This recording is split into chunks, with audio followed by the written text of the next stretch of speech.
With that breaking news about a bus driver shortage. Yeah, hundreds of drivers are expected to stop showing up for work when the state's vaccine mandate takes effect next week. Channel 3 Chief Investigative Reporter Matthew Campbell live in East Hartford right now, uncovering how the bus company plans to handle all of this. Matthew. Yeah, Caitlin and Shantae, DATTCO is the bus company that we're talking about tonight, and they serve 26 districts in our state. Now, they tell us that they reached out to each of their districts, letting them know how many of their drivers are not vaccinated and how many do not plan to comply with that weekly testing. Then they say it's going to be up to the districts to decide what to do next. Do they drop these routes, or do they let these drivers continue to be on the road? We're already throughout the state probably about 800 to 900 drivers short, all the school bus companies combined.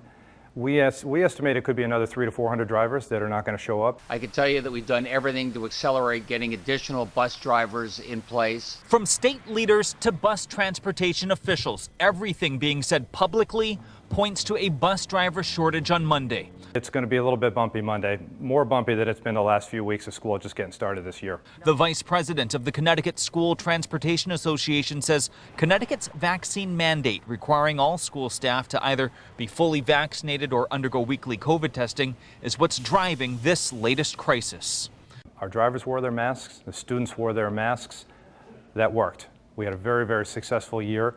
I think that should be the requirement going forward. Some districts like Winchester are warning of condensed routes, which will pack buses and make rides longer.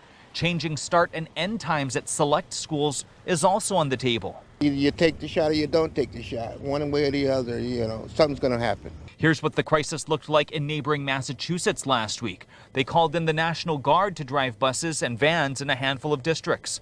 Governor Lamont says he has not made that request yet, but the state is urgently looking to bring in subs. We've got all the state agencies responsible for approving new bus drivers, expediting every new request that comes through. Tonight, we're learning more about how bus companies will handle this. DATTCO says it's reached out to all of the 26 districts it serves, letting superintendents know how many drivers are not vaccinated. They tell Eyewitness News they will not pull non-compliant drivers off routes unless districts specifically request it. Isn't that against the law? We asked the governor's office. They write, quote, school bus drivers are employed by districts and not with the state, so responsibility is with the local employer when it comes to compliance.